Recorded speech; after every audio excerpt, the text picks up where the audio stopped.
So I'd just like to start off by welcoming everyone to today's virtual journal club, and also thank you for joining. Today we're going to discuss skeletal muscle angiogenic potential in aged women. So just to start off, I'd just like to make everyone aware of how they can get involved with the Journal of Physiology. So this could be by hosting a future Journal of Physiology virtual journal club meeting. You can also write journal club articles for the journal, and you can also submit your research to the journal as well. Just to go over the session outline of today. To begin with, we'll have an introduction of the session and the panelists, and that will take about 10 minutes. We'll then have a presentation of the article by the first author. We'll have a discussion of the suitability of the paper for publication and why it was chosen for publication by one of the journal's reviewing editors. At the end, we'll also have a panel discussion with a Q&A session that'll be 10 to 15 minutes long.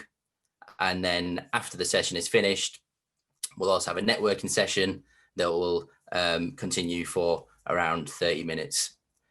If you have any questions or think of any questions throughout the virtual journal club meeting, you can submit a question at any time. And this can be done by opening the chat box by clicking on the Q&A button at the bottom of the screen.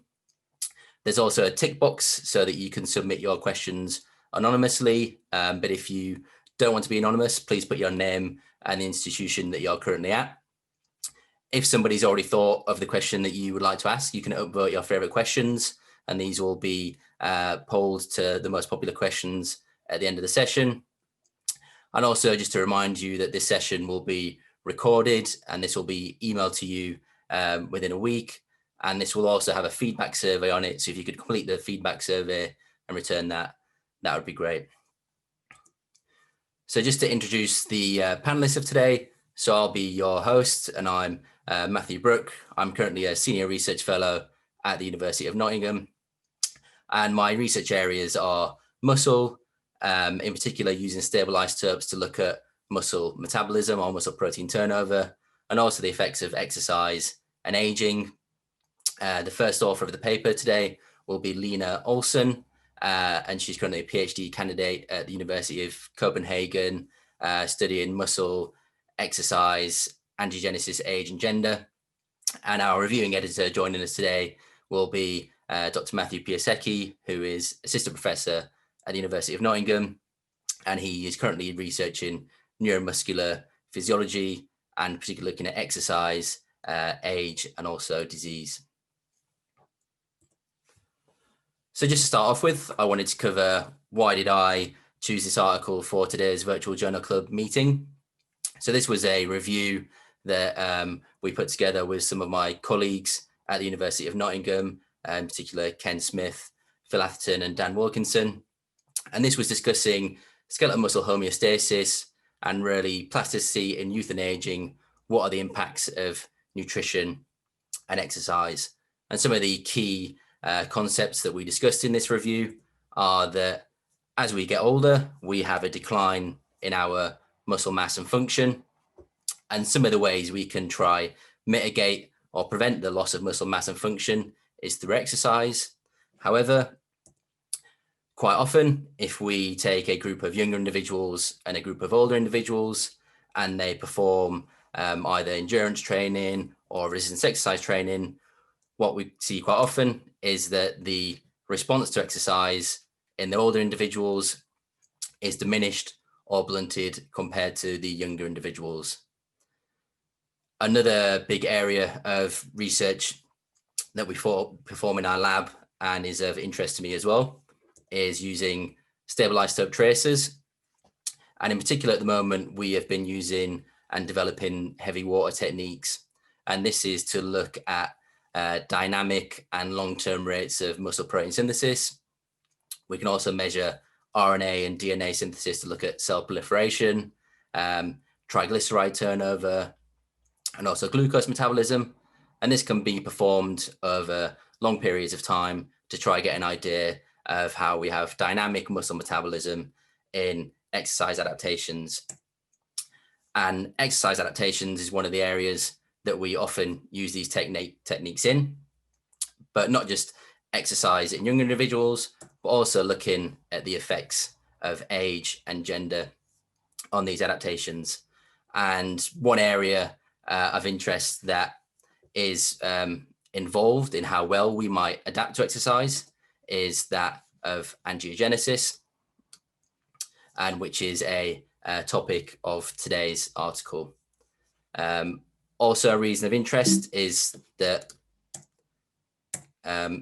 myself and Matt Piasecki from today, we're currently at the involved in the Center for Musculoskeletal Aging Research, and also with colleagues who work at the Center for Integrated Musculoskeletal Aging. So we are Nottingham and Birmingham, and the CIMA are Newcastle, Sheffield and Liverpool. We've recently started a study in which we hope to look at exercise adaptations in pre- and post-menopausal women, which is also a feature of today's article. So the paper that we've chosen today is Angiogenic Potential is Reduced in Skeletal Muscle of Aged Women. And I think this article has a wide interest in the field and will be interesting lots of people. It involves key areas such as age and exercise. And within this paper, it's got a collection of good techniques. So it has an in vivo element in that it has human muscle samples, and it involves participants both at rest and in response to exercise. In addition to that, it has in vitro techniques, so involving primary cell culture, collecting cells from the muscle biopsies. And also there's a wide range of different analytical techniques that will be of interest to many people. And this includes doing muscle microdialysis techniques, muscle histology, Western blot techniques, and also mitochondrial respiration measures using Ouroboros equipment. So that covers my introduction for today's panelists and the article that we're going to choose. So now I'll hand over to Lena, and she will talk through the paper. So first of all, thank you for inviting me to this meeting today to get me to share something about this publication about reduced angiogenic potential, so reduced ability to form new capillaries in muscle in aged women.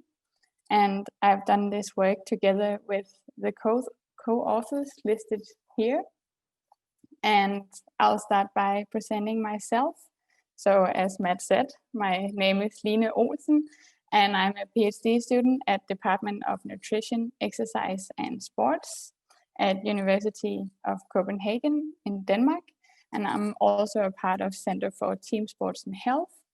And during my PhD, I'll continue working within the field of exercise training and postmenopausal women, but also about sex differences in relation to exercise adaptations in the cardiovascular system, but also in the blood. Good, so the rationale behind this publication or study was that aging per se, but also menopausal transition is associated with an increased risk of cardiovascular disease. And this increased risk of cardiovascular disease is associated with endothelial dysfunction, but also capillary rarefaction in the skeletal muscle. And it has been shown that initiating capillary growth is a successful tool for management of cardiovascular disease. And also, we have seen cardiovascular benefits of exercise training in older men. So it has been shown that the older men have improved endothelial function with exercise training, and that is measured with flow-mediated dilation, which is a non-invasive method to measure the endothelial function of large arteries. And they have also shown improved capillary density in response to exercise training. However, both aging and the menopausal transition may impair the ability to obtain both vascular but also muscular adaptations with exercise training in women. So therefore, the aim of this study was to evaluate the skeletal muscle angiogenic potential in these aged women using both cell culture experiments and also a training study, which Matt also mentioned. So we'll start looking at some methods. Here you can see the subject characteristics, and in the corner I just drawn some pictures, a woman, which is a symbol of the training study, which we only did with the aged women. And then I also draw a cell that is the cell studies, with which both included the aged women, but also the young women. And I'll just draw attention to the age here, where we can see that the aged women is on average 64 years of age, and the young women is 24. So there is a big age difference. And also the aged women have been 15 years past menopause. And then we can also see here at the peak oxygen consumption that the young women has a 44% higher maximal oxygen consumption than the aged women. Good. And here is an illustration of the methods included in the study, and I tried to make it simple, but I know it's still kind of busy, so I hope you can follow me. So this timeline is just presenting the study with the aged women, because as I told you, it was only the aged women that was included in the training study. So both before and after the training intervention, we measured health parameters and performance. As I told you, we measured peak oxygen consumption. And then before training, we also did a microdialysis in the thigh muscle of the women. And then we used the microdialysate to measure vascular endothelial growth factor, so VGF, both at rest, but also during acute moderate exercise. And then I'll just see if I can make a pointer here. And then also before and after exercise, we took skeletal muscle biopsies, where before training, they were used for cell studies. And for the cell studies, we also had young women donating muscle biopsies for that. So that is the only place where the young women were included. But also the skeletal muscle biopsies before and after the training intervention was used to measure capillary density and also determine different vascular proteins. And then the aged women did this training intervention in 8 weeks, 3 times a week. So in total, 24 sessions, and each session lasted 1 hour. And it was intense training. Good. So here we can see some of the results, and I will only show the major results from the study because of time limits. But here we can see the measurement of endothelial cell proliferation. So from the skeletal muscles, we took these biopsies, and then we could isolate microvascular endothelial cells, both from aged women and young women. And then we plated them, and the experimental media, so either control media, media with low amount of growth factor, or media with high amount of growth factor, was on the cells for 30 hours before we added this BRDU, which binds to newly synthesized DNA in replicating cells. And then we did an immunoassay. And what we can see here is with media with a low amount of growth factors and also a high amount of growth factors, the aged women had a markedly reduced endothelial cell proliferation compared to the young women. Yes, and we also did a functional measure of that. So we also measured capillarization in the skeletal muscle. And here you can see the transverse sections of a muscle biopsy. which we have stained for capillaries pre and post training. And then down here on the graphs, you can see the capillary to fiber ratio and the capillary density. And you can see that there is no difference pre and post training in these aged women. And yeah, you can also see the mean fiber area where there was also no difference.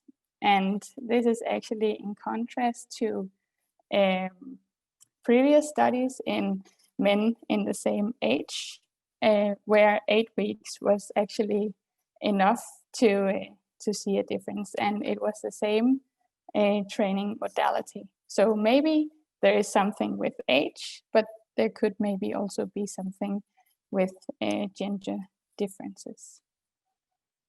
Good. So does that mean that exercise cannot be recommended for aged women? And no, I'll not say that. With this training intervention, we also found an 15% increase in peak oxygen consumption. And that in itself says something about, or it's an indicator of mortality, and also means something for the life quality of these women in this case. And also we did see after training, there was an increased level of VEGF protein in the skeletal muscle, which could indicate that maybe there is some systems that has to get up and running before we can see this functional adaptation in skeletal muscle. Yes. So the conclusion and implications for aged women. This study provides evidence that these aged women have a reduced angiogenic potential, which was both due to impaired proliferative capacity of these microvascular endothelial cells, as I showed you, and as I did not show you, but it's in the article, so you can read it if you want. There was a lower availability and release of VEGF protein from myotubes in aged women compared to young. And this may lead to potential implications for the training-induced angiogenic response in aged women, which we did also see with the no effect on capillarization with these 8 weeks of training. So why is this important? And it's important because it has been shown that a reduced capillarization in muscle could be a contributing factor to insulin resistance. And this has been shown in rats, where they gave half of the rats a substance called prazosin, which induces higher shear stress, which we know is a mechanism for increased capillarization. And then they saw that capillarization increased by 20% compared to control rats. And also the insulin sensitivity increased 30%. And they also measured the effect of prazosin on insulin signaling, so GLUT4 density and AMPK signaling, and they didn't see any difference in that. So the authors concluded that it was the increase in capillarization that led to increased insulin sensitivity, maybe due to higher or better diffusion conditions for glucose. And also a reduced capillarization in muscle may also have implications for muscle hypertrophic response, so especially resistance training. So you also mentioned that, Matt, that it maybe has an effect on that. And there has been a study from Moreau, which included 2 groups of older individuals, where one group had an initial low capillarization in muscle, and the other group had high initial capillarization in muscle. And then they underwent 12 weeks of resistance training, and they found that it was only the group with the high level, initial high level of capillarization that increased muscle mass. So they also concluded that capillarization or angiogenesis might be important for other training adaptations in the skeletal muscle. Good, so before I finish my presentation, I would like to say thanks to all the co-authors, also the laboratory staff, in general, the cardiovascular group, led by Ylva Hellsten. And I would also like to say thanks to the funders, so Danish Council for Independent Research and Danish Ministry of Culture. And if you find this topic interesting, then you could follow our group Twitter on this Twitter handle, where we will publish new results as they come. So thank you for listening. Thanks, Lena. It was very nice data and very interesting. And thank you for sharing and presenting that with us today. I think it's of interest to lots of people, and it'd be great if we could have some feedback and information from Matt as to the editorial process of the journal and why this might have been selected or interested for the Journal of Physiology. Yeah, thanks, Matt. Thanks, Lena. So the Journal of Physiology has a fairly standard editorial process. We have reviewing editors and senior editors. So each paper will go to usually 2 or 3 expert reviewers in the field. Then reviewing editors and senior editors will make a decision based on those reviews. So I think for this paper in particular, I'm likely going to echo some of your earlier comments as to why you chose this paper for the Journal Club. Which probably also explain why it was reviewed favourably and eventually published. So the first of all is that it addresses important and unanswered question. So there are already data on angiogenesis with respect to exercise in females, but in older females, the picture is certainly less clear. So this paper has helped address that. In fact, it has addressed that question. Also, the extensive methodology applied, so multiple methods focused towards answering the same question. The novelty here is further improved by the fact that it was in women. Muscle physiology studies are still extremely male dominant, particularly in older males. So again, added to the novelty there. This was highlighted by Editorial in Journal of Physiology a few months ago, the discrepancy between male and female research, particularly in relation to muscle physiology. Just to give a quick example of that, I think when quantifying VEGF, it was done in multiple samples, so microdialysate, whole muscle and cell culture. Again, multiple methods focusing towards the same question.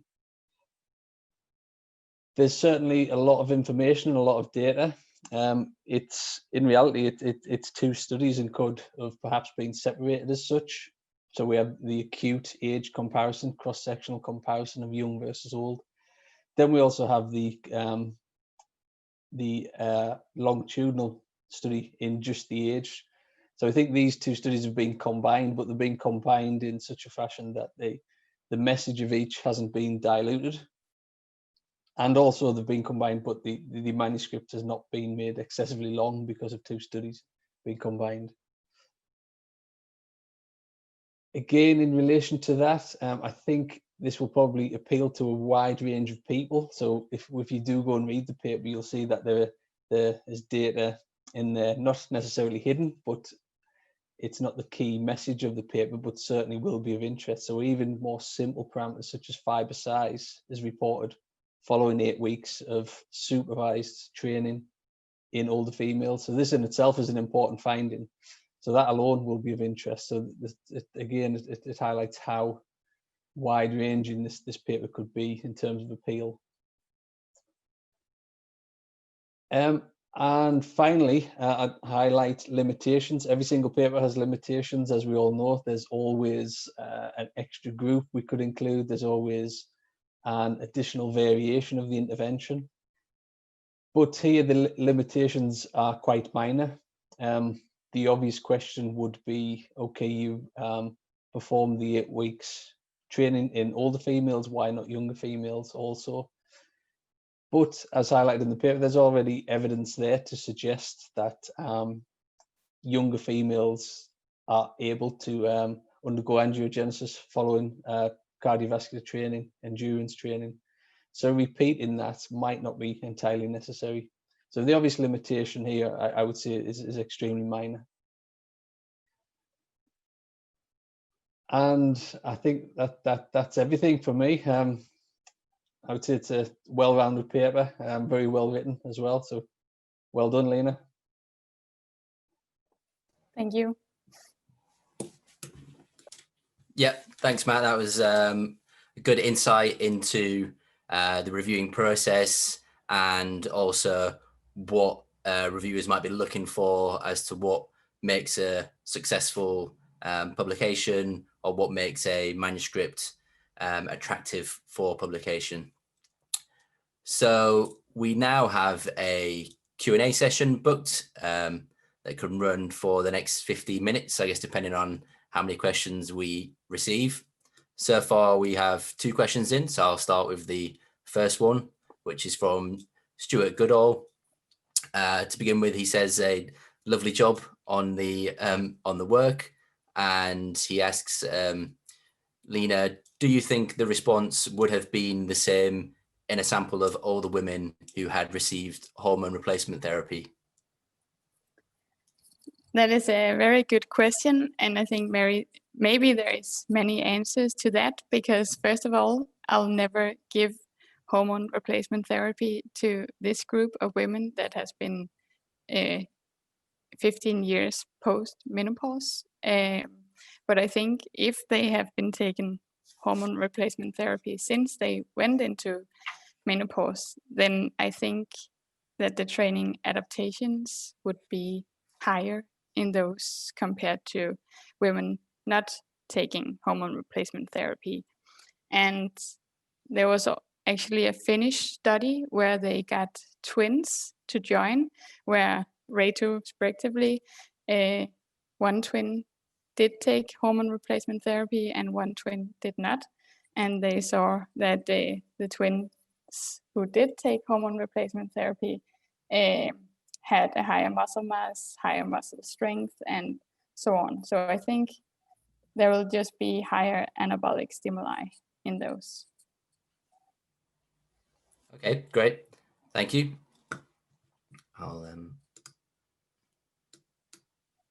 And the next question is from Mark Ross, who says, excellent paper. And one question in that you observed a lower mitochondrial respiration in endothelial cells from aged women versus young women. And why wasn't mitochondrial function assessed post-training, as this may explain poor capillarization due to the low endothelial cell proliferation? Yes, and that's also a good question. So these mitochondrial respiration measurements were made in endothelial cells. So we also plated these cells and then passaged them 3 times before use, because otherwise we didn't have enough material. So we thought initially that these 8 weeks of training was maybe not enough to see the effect of training if we had to passage the cells and also measure the mitochondrial function afterwards. So that was why we didn't do it.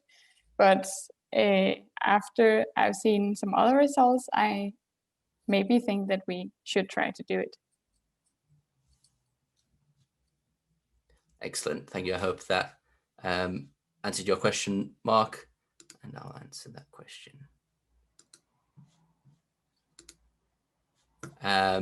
So we don't have any more questions, but if anybody else has any more questions, feel free to add them into the Q&A. So I had a couple of questions myself. So I wanted to know how it was doing the primary cell culture. So a lot of us might use cell lines that we buy that might be rarely or relatively quite easy to culture, and what it was like performing the primary cell culture, if it was easy and how the cells responded. It was not easy. So we get very little muscle tissue. So to get the amount of cells that we need, we, as I said, has to passage them. And as we also saw with the proliferation assay, there was a lower proliferation in the aged women. So to get enough cells from those was actually difficult, because I could also just feel it in my work that the aged women had lower proliferation capacity of the endothelial cells. It's definitely a lot of work doing cell studies with isolated cells from human biopsies, but it's also a nice outcome when we can measure it in the same individuals as we train. Yeah, I think that's a very nice aspect of the study. I haven't used any primary cell culture cells myself, but I believe sometimes they can be a little bit slow to really get going and take a lot longer than if you used C2C12s, for example. Yes. I also wanted to ask, so you mentioned that after the 8 weeks of training, there wasn't an improvement in the capillary numbers or the capillary to fiber area.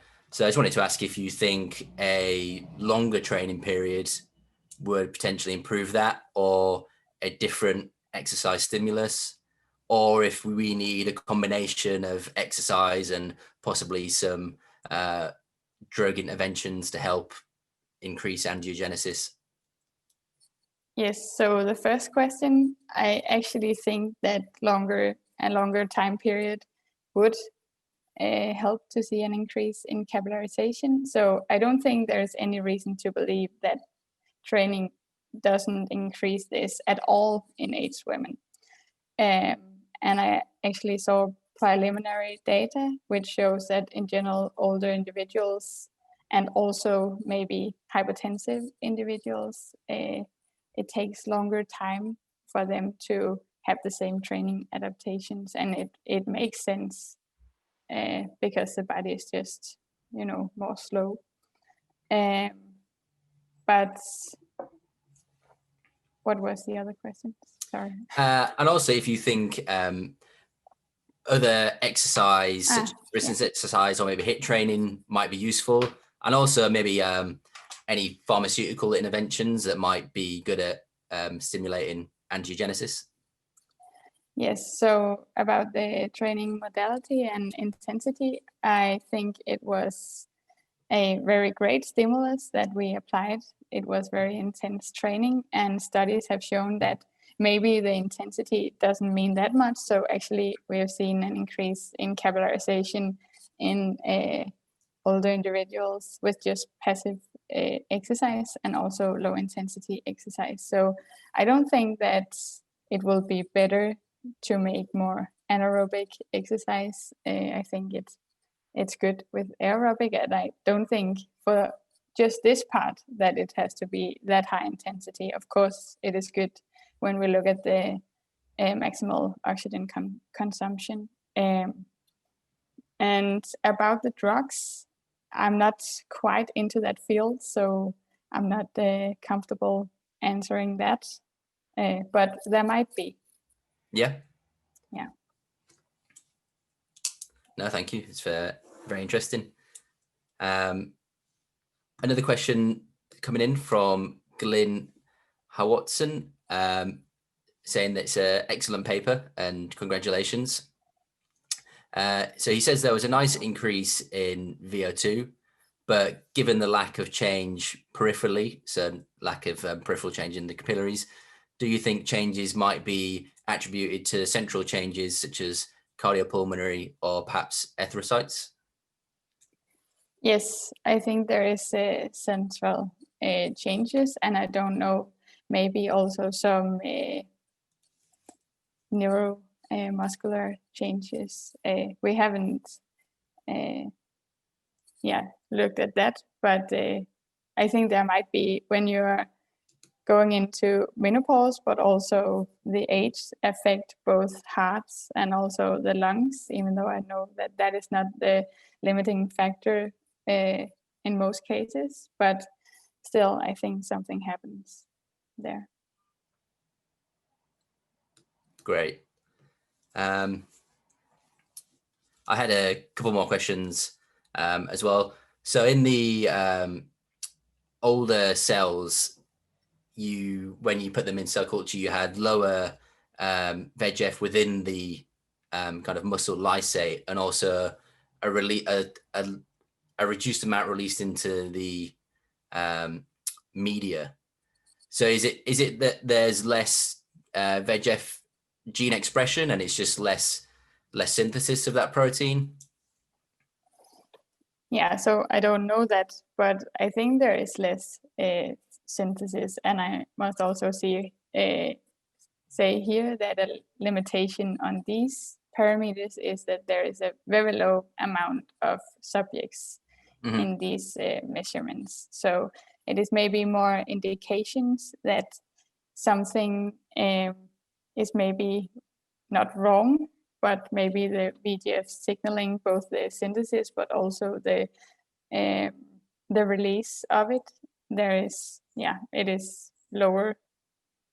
And when we see with the VEGF levels in muscle that they increase after exercise, then maybe exercise affects the angiogenic system. It has just not been a long enough time to see it on the functional level.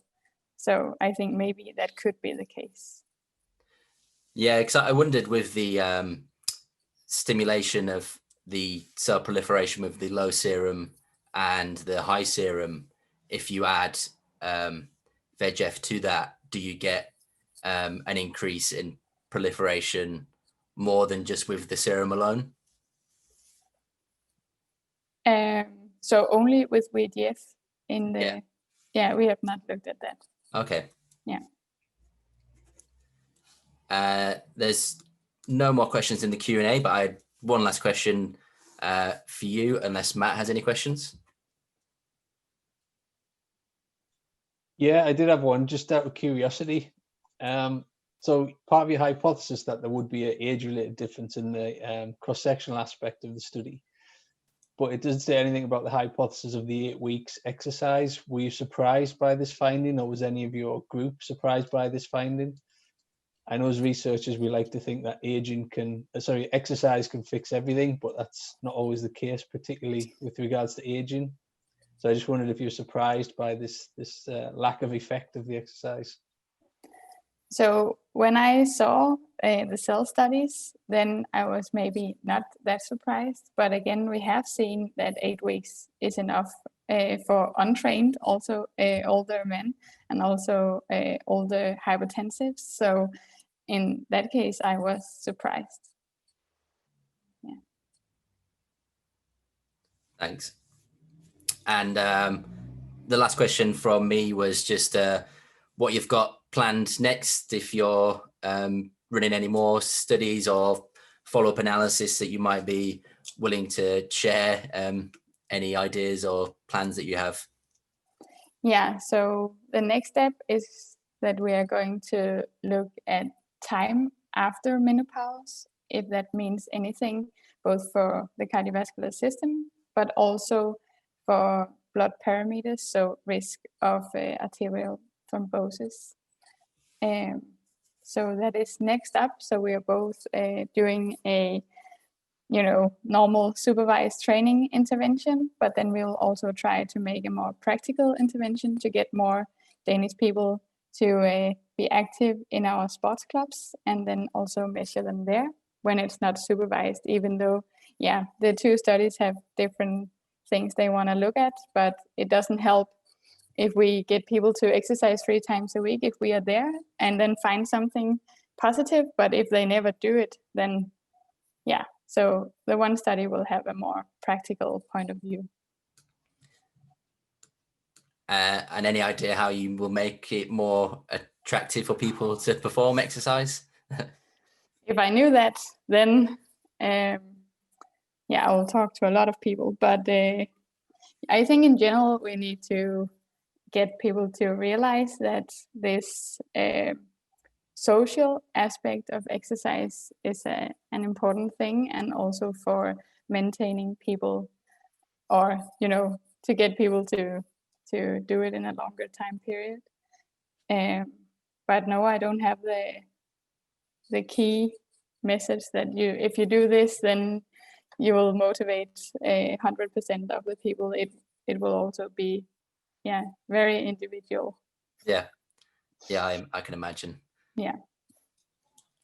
And so there's no more questions in the Q&A box, which I think brings us to the end of the Q&A session and the overall virtual journal club session. But I'd like to remind everyone now that there is a online networking session that will last for about half an hour.